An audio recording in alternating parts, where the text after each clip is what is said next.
सुन रहे हैं horror story सूरज के साथ अजब गजब स्टोरी चैनल पर।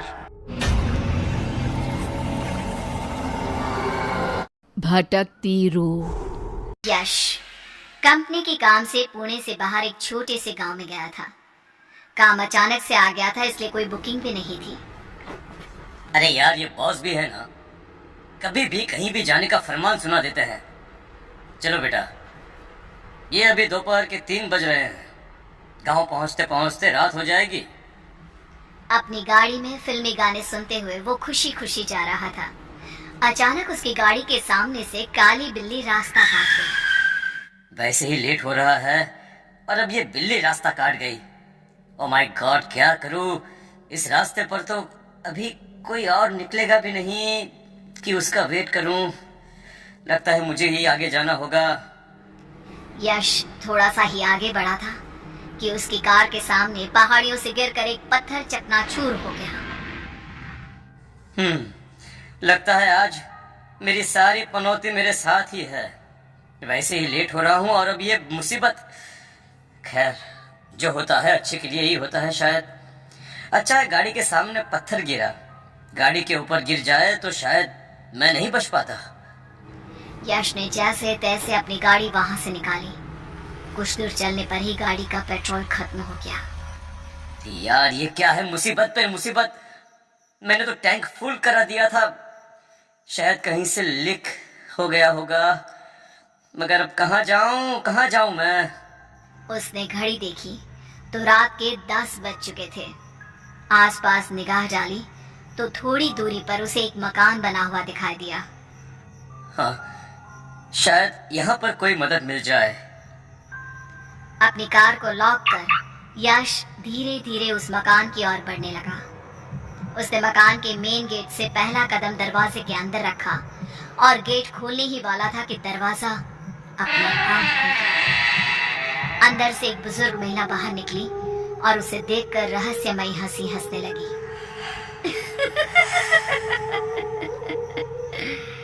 कौन हो तुम?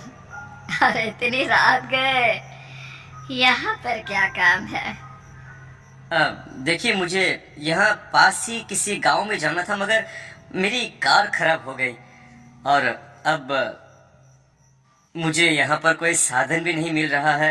यहाँ तक कि मोबाइल में भी नेटवर्क नहीं है।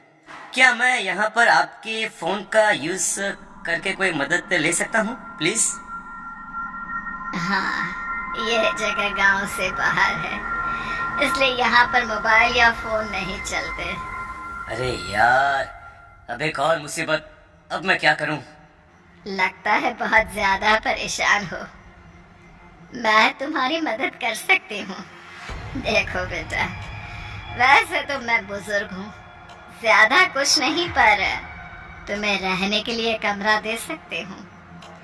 सुबह होने पर यहाँ पर कोई ना कोई साधन तुम्हें गांव जाने के लिए मिल ही जाएगा।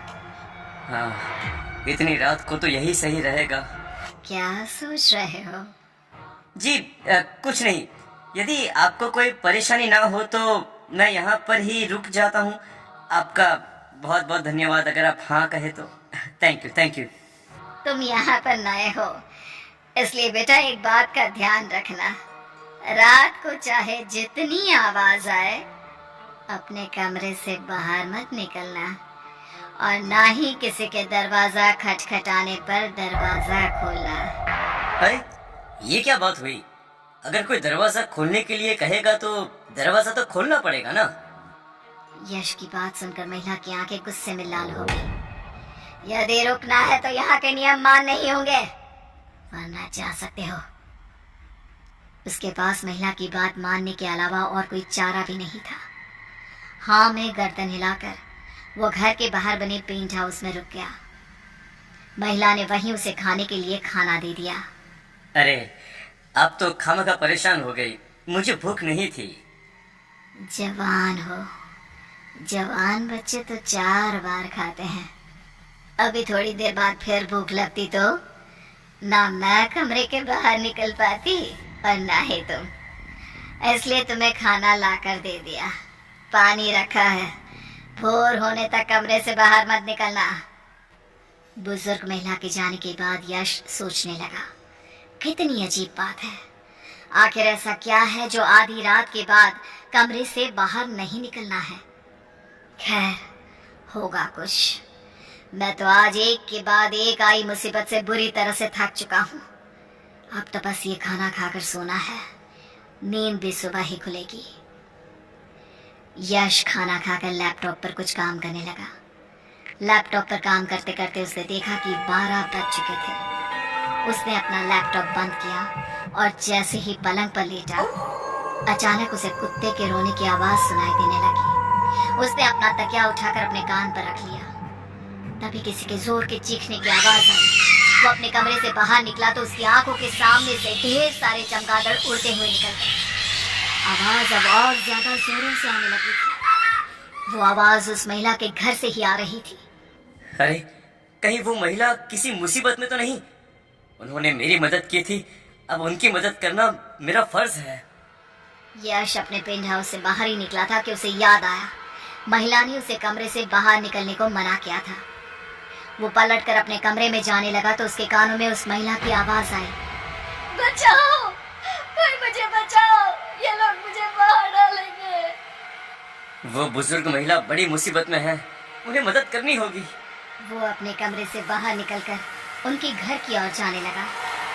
वहां का नजारा देखकर वो दंग रह गया। वहां खूबसूरत नौयवना को घेरकर 4-5 लोग खड़े थे। मैंने बड़े ठाकुर से बात कर ली है, उनकी भांजी की शादी हमारे बेटे से करा देंगे। इस भांज को यहीं जिंदा जलाकर मार देते हैं। माँ जी, मुझे मत मारिए, मैं कोने में पड़ी रहूंगी, घर के सारे काम करती रहूंगी। तू नहीं मरेगी तब तक मेरा बेटा घर जवाई ही कहलाता रहेगा। तेरे मरने के बाद ये जमीन जायदाद सब कुछ मेरे बेटे का हो जाएगा। फिर मैं उसकी दूसरी शादी कर दूंगी। अरे देख क्या रहे हो, डाल दो पेट्रोल इसके ऊपर।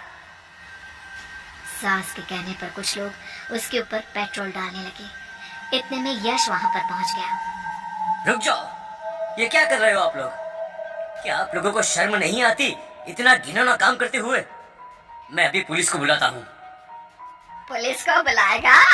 पहले तुझे ही जिंदा जला दूंगी।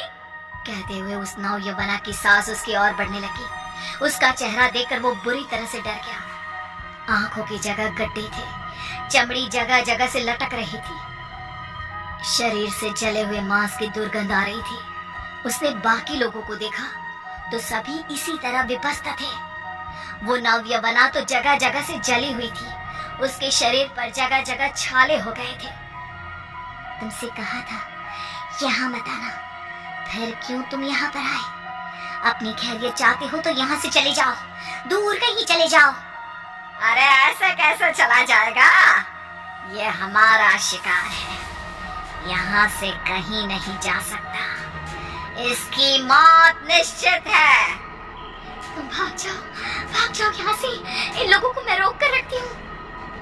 यश तेजी से उस घर से बाहर भागता हुआ निकला। अचानक उस घर में आग की लपट लग गई थी। पूरा घर धू धू करके जल रहा था। अंदर से सबके चीखने की चिल्लाने की आवाज आ रही थी। पूरा नजारा देखकर यश बेहोश हो गया। अगले दिन जब उसे होश आया तो वो किसी गांव में था। सारे लोग उसे घेर कर खड़े थे। कहाँ हूँ मैं? अरे भाई, तुम हमारे गांव में हो। हम बाहर जंगल से उस भूतिया घर के आंगन से उठाकर तुम्हें यहाँ पर लाए हैं। भूतिया घर? कौन सा भूतिया घर? अरे भाई, पुराने जमींदार का भूतिया घर, जहाँ उसकी बेटी और उसके ससुराल वालों की आत्मा भटकती है। वहाँ कोई नहीं जाता। अरे भाई, तुम वहाँ पर कैसे पहुँच गए हैं? जी, वो मेरी कार खराब हो गई थी। मैं उस घर में आश्रय लेने के लिए गया था।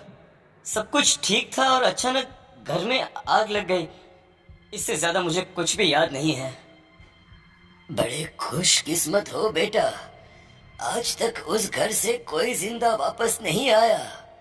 गांव के जमींदार की इकलौती बेटी की शादी उसने पास के गांव के एक गरीब किसान लड़के के साथ की थी, ताकि वह घर जमाई बनकर रह सके।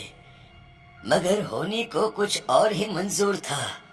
शादी के 2 दिन बाद ही अचानक जमींदार की मृत्यु हो गई और उसके कुछ दिनों के बाद उस घर में आग लग गई, जिसके कारण घर में रहने वाले सभी लोग मारे गए।